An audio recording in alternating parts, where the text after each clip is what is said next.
तो ये सारी बातें अब हमें समझ में आएंगी। गीता अध्याय 11 श्लोक 48 में कहा कि हे अर्जुन, तूने मेरे जिस रूप के दर्शन किए अर्थात मेरा ये काल रूप देखा, ये मेरा स्वरूप है। इसको न तो वेदों में वर्णित विधि से देखा जा सकता है, न किसी जप से, न तप से, न यज्ञ से, तथा न किसी क्रिया से देखा जा सकता है। गीता ज्ञानदाता ने गीता अध्याय 7 श्लोक 24-25 में स्पष्ट किया है कि यह मेरा अविनाशी विधान है कि मैं कभी किसी को दर्शन नहीं देता, अपनी योग माया से छिपाए रहता हूं। ये मूर्ख लोग मुझे मनुष्य रूप अर्थात कृष्ण रूप में मान रहे हैं। जो सामने सेना खड़ी थी उसकी ओर संकेत करके गीता ज्ञानदाता कह रहा था, कहने का भाव था कि मैं कभी किसी को दर्शन नहीं देता, अब तेरे ऊपर अनुग्रह करके ये अपना रूप दिखाया है। दूसरी बात भाई और बहनों, ये काल क्यों तो अपने विषय में बताएगा, क्यों अपनी साधना के विषय में बताएगा कि मेरी साधना भी घटिया है, और क्यों ब्रह्मा विष्णु महेश की साधना के बारे में बताएगा अध्याय 7 श्लोक नंबर 12 से 15 में कि इन तीनों गुणों की जो भक्ति करते हैं, जो पूजा करते हैं, रजगुण ब्रह्मा, सतगुण विष्णु, तमोगुण शिव जी, ये राक्षस स्वभाव को धारण किए हुए मनुष्यों में नीच दूषित कर्म करने वाले मूर्ख हैं जो मेरी भी पूजा नहीं करते। तो एक तरफ तो ब्रह्मा विष्णु महेश की पूजा को जो है वो गलत बता दिया कि इनकी पूजा नहीं करनी चाहिए। अगर ये काल ने बताया है, अगर ब्रह्मा विष्णु महेश की पूजा न करने को गीता अध्याय 7 श्लोक नंबर 12 से 15 में यदि काल ने कहा है, तो फिर अपनी साधना को काल फिर गलत क्यों बताएगा अध्याय 7 के श्लोक नंबर 18 में तुरंत बाद में कि मेरी साधना भी घटिया है, अनुत्तम है। ऐसी मूर्खता वो क्यों करेगा?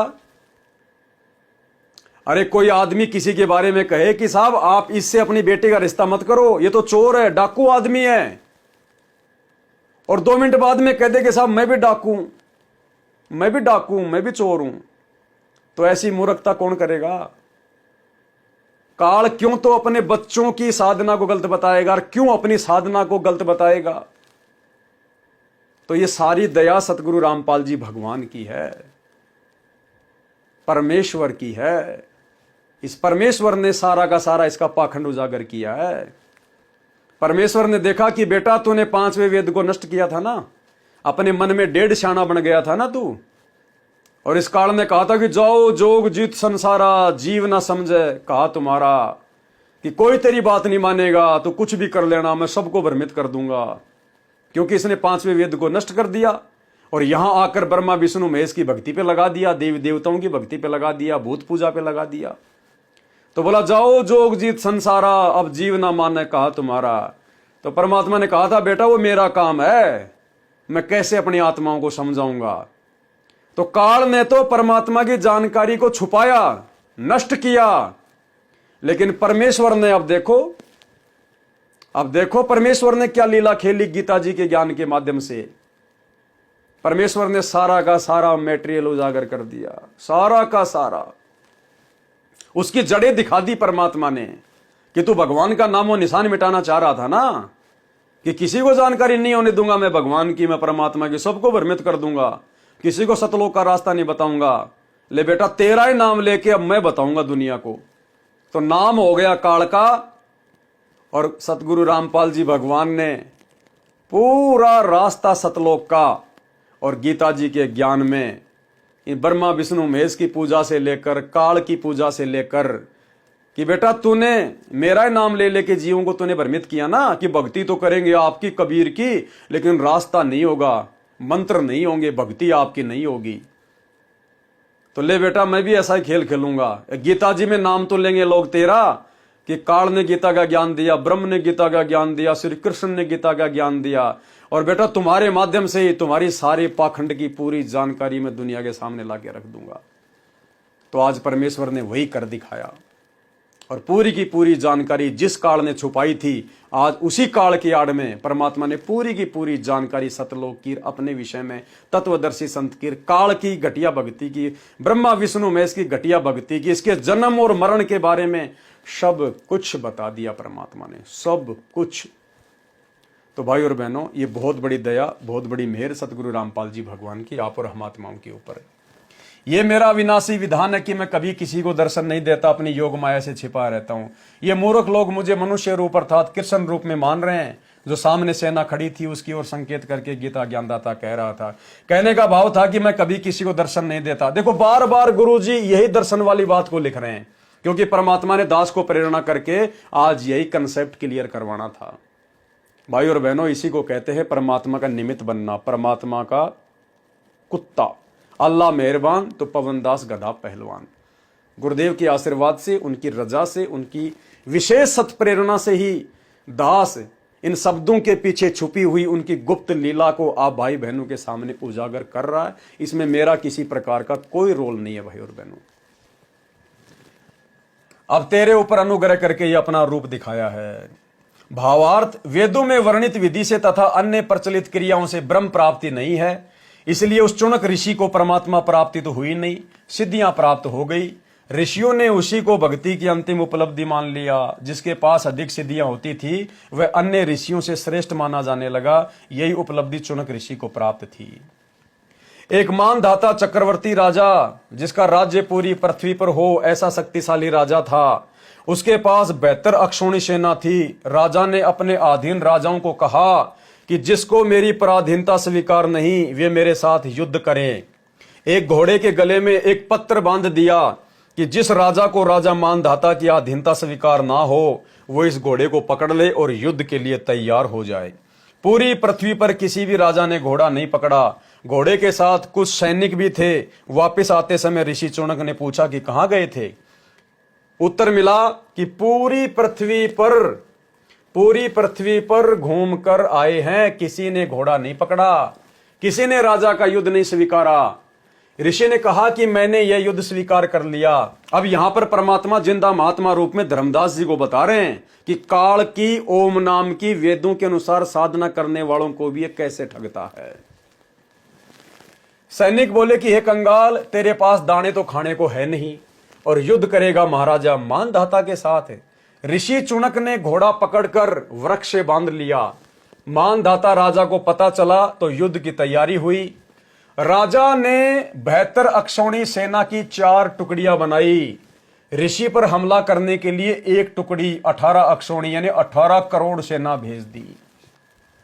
कितनी सेना थी राजा मानधाता के पास में? 72 अक्षौणी। एक अक्षौणी यानी 1 करोड़, 72 करोड़ सेना।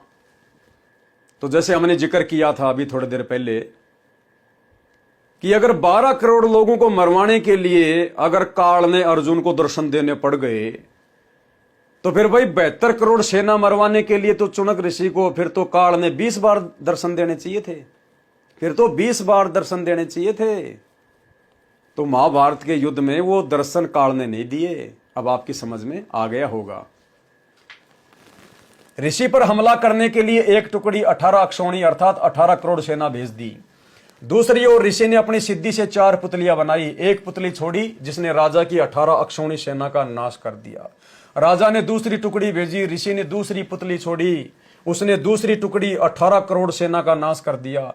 इस प्रकार चुनक ऋषि ने मानधाता राजा की 4 पुतलियों से 72 अक्षौणी सेना नष्ट कर दी, जिस कारण से महर्षि चुनक की महिमा पूरी पृथ्वी पर फैल गई।